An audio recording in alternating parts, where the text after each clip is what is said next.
Thomas Pynchon's novel Gravity's Rainbow, first published in 1973, is not so much a story as it is an examination of entropy and the illusion of free will. In the novel, Pynchon's rocket follows an almost perfect trajectory across the sky. It holds an upward curve, and yet it is destined to collapse, to break apart, and fall back to Earth. In a similar way, Kramer and Kiesling's ludological masterpiece, Up or Down, is a mini parabola, a system in which every rise implies a fall. And just like Pynchon's novel, the structure of this game is haunted by its own demise.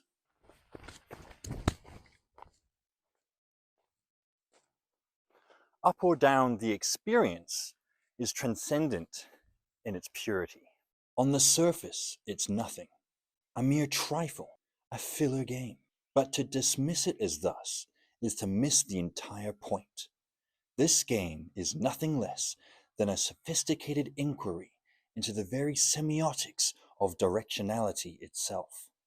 Each card oscillates, trembling between ascent and descent, existing as both at the same time. And here we see Kramer and Kiesling's foray into quantum theory. The binary here is never stable, never decided.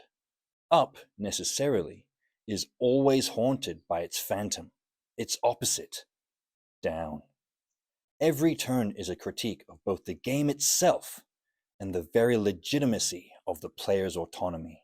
Up or Down refuses to be reduced to a mere sequence of numerical comparisons. For in essence, what Kramer and Kiesling have created is a cardboard Schrödinger experiment. It is an attempt to organize the quantum uncertainty in which every card exists in simultaneous potentialities. Each card, both ascending and descending, a paradox of directionality. The game presents no truth. The players become stand-ins for Pynchon's hopelessly paranoid characters, seeking order in the chaos, mistaking the flip of a card for a revelation, always suspecting that the cards, the deck, the system knows more than it reveals. The players become trapped within this recursive addiction. The deck, it could be said, is like the sea, vast and indifferent, ultimately unknowable. And we, the players, are like Melville's Captain Ahab in an obsessive quest to gain a glimpse of the white whale, for that which represents the manifestation of order and structure in an otherwise profound apparatus. And thus, Up or Down can be read as a Melvillian allegory of epistemological misery. It is an artifact that dares the player to find truth within it, and then punishes them for trying. In this regard, the game is an obvious reference to David Foster Wallace's 1996 novel, Infinite Jest.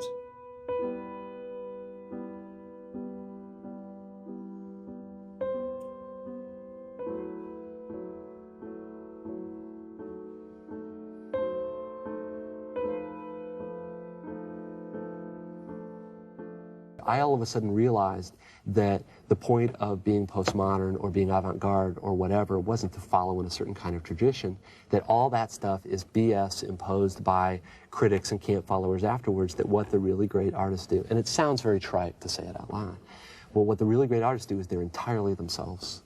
They're entirely themselves, they've got their own vision, their own way of fracturing reality, and that if it's authentic and true, you will feel it in your nerve endings.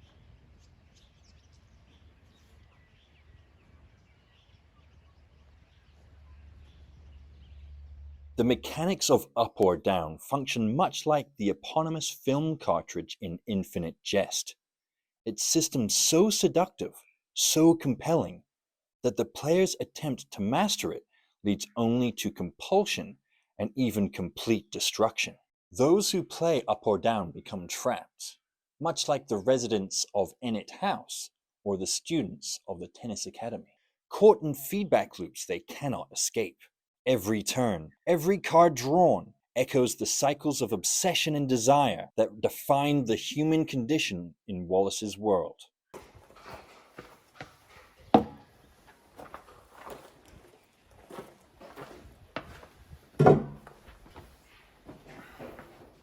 And just as the characters in Pynchon and Wallace's novels are trapped within these compulsive loops, the players of Up or Down find themselves ensnared in the game's relentless hierarchy, in which every turn is a reminder of structural inevitability.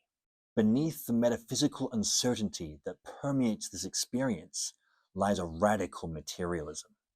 One only has to look at the cards themselves. For the lower values, the lower stories, the doors are closed, showing a world in a state of profound dilapidation, the silent limits of exclusion, while the higher cards show wide open doors as bourgeois spaces of privilege and access. How can Up or Down not also be read as a Marxian fable, a tale of the futile aspirations of upward mobility?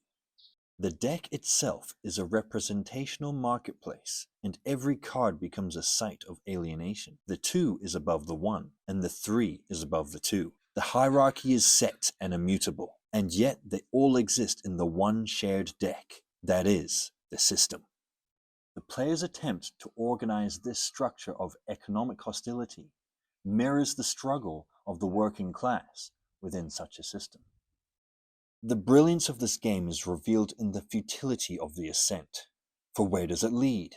Every door, whether open or closed, leads only to the next card, to the next crisis of uncertainty, vis-a-vis existence versus non-existence.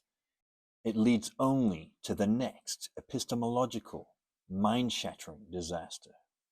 And thus, Up or Down, this exemplar of modern tabletop artistry, functions as a dialogue between quantum indeterminacy and dialectical materialism. It suggests that all social movement, whether up or down, is ultimately recursive and therefore meaningless.